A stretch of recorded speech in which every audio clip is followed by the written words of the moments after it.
नमस्कार दोस्तों, गुरु शरणम। तो आइए दोस्तों, आज हम बात करेंगे आज्ञा चक्र के बारे में। क्या है आज्ञा चक्र और ये कैसे जागृत होता है? आज्ञा चक्र के बारे में जानने से पहले हम आपको बता देते हैं कि ये बात उनके लिए बहुत ही महत्वपूर्ण है जो ध्यान योग करते हैं, जो मेडिटेशन करते हैं। उनके लिए ये बात बहुत ही ध्यान रखने के लिए है कि आपको इन बातों का ध्यान रखना होगा कि क्या है आज्ञा चक्र।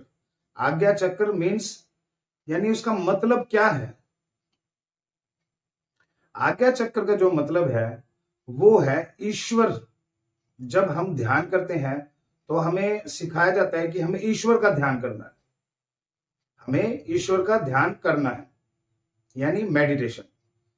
अब जब ईश्वर का ध्यान करना है तो आज्ञा चक्र का क्या इसमें महत्व रहेगा? आज्ञा चक्र जो है वो है ईश्वर की आज्ञा, यानी कि उस परमात्मा की आज्ञा होगी तभी ये आपका जो आज्ञा चक्र है ये जागृत होगा। अब ईश्वर की आज्ञा कब होगी?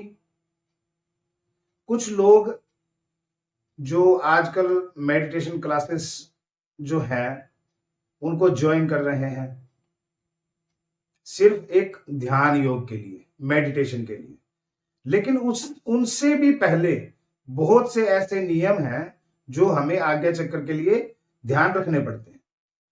वो जो नियम है वो है हमारी इंद्रियां।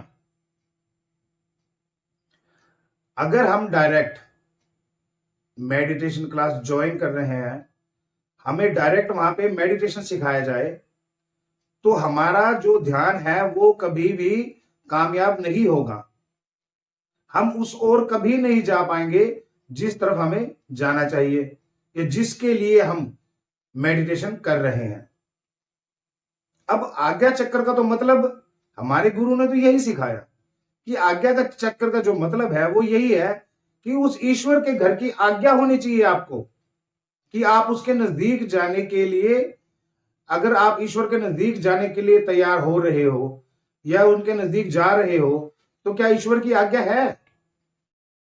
ध्यान योग में जाने के लिए ईश्वर की आज्ञा बहुत जरूरी है।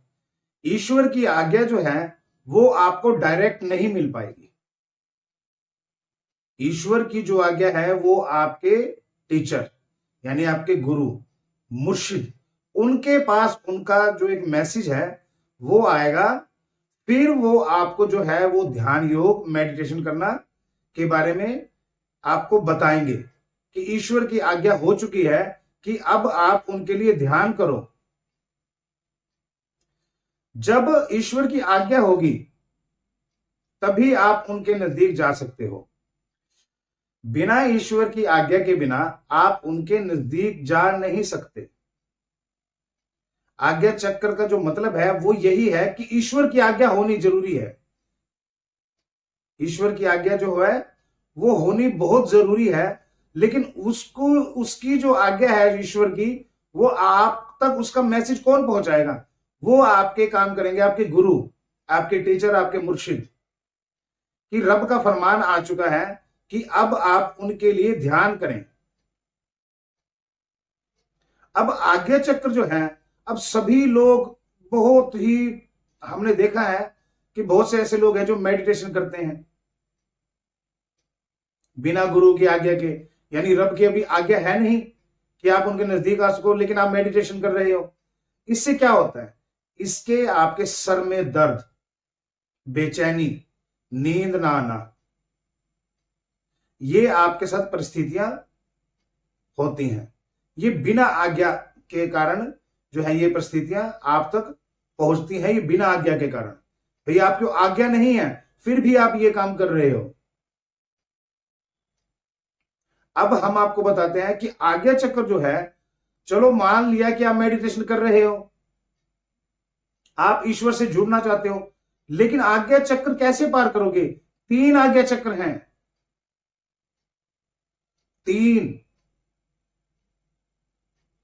मुझे नहीं लगता कि आपके किसी भी टीचर या गुरु ने आपको बताया हो कि आज्ञा चक्र कितने होते हैं, लेकिन हमें हमारे गुरु ने सिखाया, समझाया और प्रैक्टिकली हमने करके भी देखा कि आज्ञा चक्र जो है वो 3 प्रकार का होता है।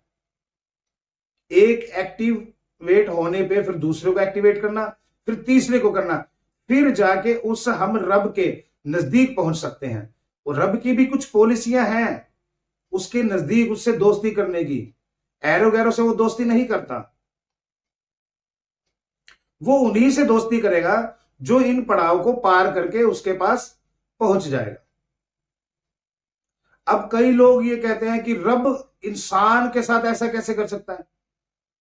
अरे भाई, स्कूल में भी तो टीचर जो है वो बिना पढ़ाए, बिना एग्जाम लिए आपको नेक्स्ट क्लास में कैसे भेज देंगे।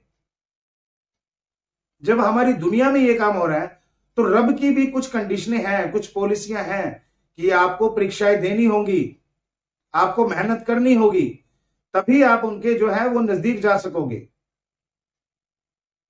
अब ये जो आज्ञा चक्र है ये 3 है, लेकिन इसके लिए हम आपको अभी नहीं बताएंगे क्योंकि ये बहुत ही एक लंबा प्रोसीजर है। इसीलिए अभी हमने आपको यही बताया कि आज्ञा चक्र के लिए उस ईश्वर की आज्ञा होनी जरूरी है, तभी जो आपका आज्ञा चक्र है वो जागृत हो पाएगा, वरना नहीं। चाहे आप कितना भी जोर लगा ले, उसकी आज्ञा के बिना आपका आज्ञा चक्र जो है वो जागृत नहीं होगा। आज्ञा का मतलब ही यही है कि रब की आज्ञा, उस ईश्वर की आज्ञा होनी जरूरी है। अब ये जो 3 आज्ञा चक्र हैं इसके बारे में हम आपको आने वाली वीडियो में स्टेप बाय स्टेप समझाएंगे, आपको बताएंगे कि ये तीनों आज्ञा चक्र किस प्रकार काम करेंगे, किस प्रकार रब की इजाजत मिलेगी, हमें आज्ञा मिलेगी, और किस प्रकार हम रब से दोस्ती कर पाएंगे। ये स्टेप बाय स्टेप आपको समझाया जाएगा। गुरु शरण।